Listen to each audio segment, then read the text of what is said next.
U.S. Secretary of State Antony Blinken has accepted the invitation to meet with his Russian counterpart Sergei Lavrov. According to U.S. State Department spokesman Ned Price, Blinken had offered to meet with Lavrov, and Russia had stated the end of next week as the date for this talk. The meeting will take place in Europe and on the condition that there will be no future invasion of Ukraine by Russia, Price said. If the Russians invade Ukraine in the coming days, it will become clear that they have never taken diplomacy seriously, he added. Antony Blinken on Thursday laid out in stark detail the United Nations Security Council actions the U.S. believes Russia could take to manufacture a crisis and justify an invasion of Ukraine.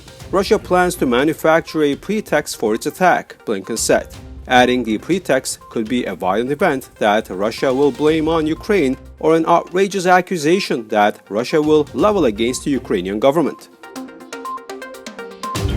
The Foreign Policy wrote an article covering the Ukrainian crisis and referring to the Nagorno-Karabakh conflict. Turkey, as of 2021, is the largest foreign investor in Ukraine with $4.5 billion in annual investment and trade between the two countries totaling over $5 billion.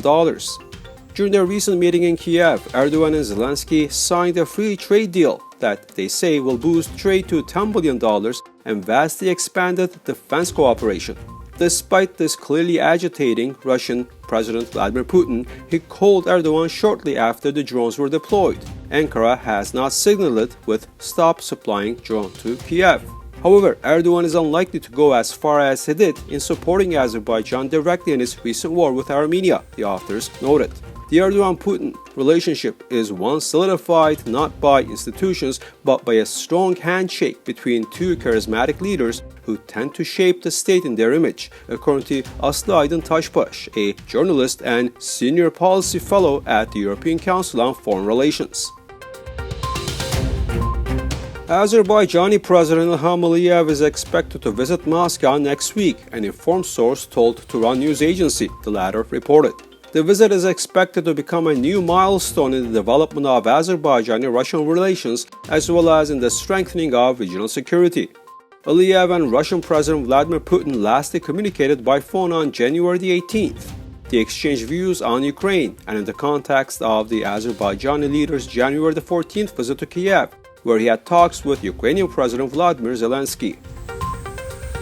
French club Olympique Marseille hosted Azerbaijani club Karabakh in the round of 32 of the Europa Conference League and they won 3-1. During this football match, the Armenians of Marseille carried out a protest action. They waved the national flags of Armenian Artsakh, Nagorno-Karabakh.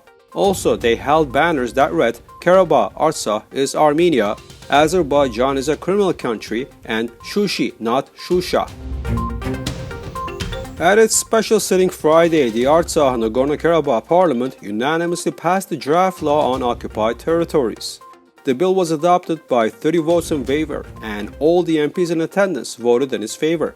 The adopted law defines the relations related to the legal status of the Azerbaijani occupied Artsakh territories and the special legal regime applying to them, the peculiarities of the activities of state and local governments and organizations, human and civil rights and freedoms, as well as the protection and defense of rights and interests of legal entities. Earlier, this proposed law was examined by the expert service of the Parliament staff, and in connection with the adoption of this bill, it was proposed to make amendments in the Artsakh electoral and civil codes. World leaders converged this weekend in Germany for the annual conference, which will be dominated by the Ukraine crisis as major Western powers warn the Kremlin looks close to launching an invasion. Armenian Foreign Minister Arat Mirzoyan will also attend the forum. The foreign minister is scheduled to hold a series of meetings with his colleagues.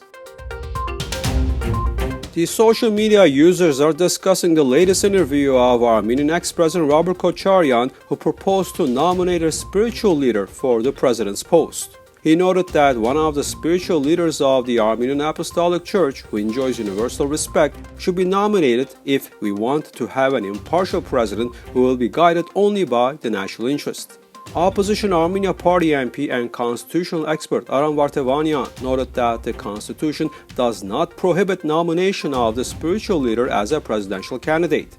The MP reminded that to become president, the constitution requires an Armenian citizen above 40s who will be guided by national interests. Armenian President Armen Sarkisyan resigned late January, saying he believes the country's constitution does not give him sufficient powers to influence events. National Assembly Speaker Alen Simonyan has temporarily assumed the powers of the President of Armenia. Gartner reported that by the year 2026, 25% of people will spend at least an hour a day in the metaverse for work, shopping, education, communication, and entertainment. Gartner expects the virtual economy to be supported by digital currencies and non-fungible tokens (NFTs). The metaverse will affect all businesses with which consumers interact today. By 2026, 30% of the world's organizations will have products and services available in the metaverse. Gartner defines the metaverse as a collective virtual shared space created by the convergence of virtual, augmented, physical, and digital reality. Microsoft founder Bill Gates believes that the Omicron strain of COVID-19 will be the last acute phase of the pandemic and lead to its end. His remarks came in an interview to German newspaper Süddeutsche Zeitung. He expressed fears that everyone will soon forget about this pandemic and switch to other crises. Gates believes that money should be invested in three main areas: monitoring possible outbreaks of infections, international research regarding the diagnosis and treatment of patients, and the development of healthcare systems. The Game of Thrones spin-off House of the Dragon filming has been wrapped up in the UK, the Deadline reported. HBO and HBO Max content director Casey Bloys told the publication that talks are underway with the series team to determine when to release the project. The manager acknowledged that the company was in no hurry to announce the premiere date due to fears that the pandemic could affect the progress of the show and the release would have to be postponed. The Beijing Olympic Winter Games are in full swing, and the most discussed topic these days was the Russian figure skaters' team performance. Kamila Valieva fell multiple times in Thursday's free skate program.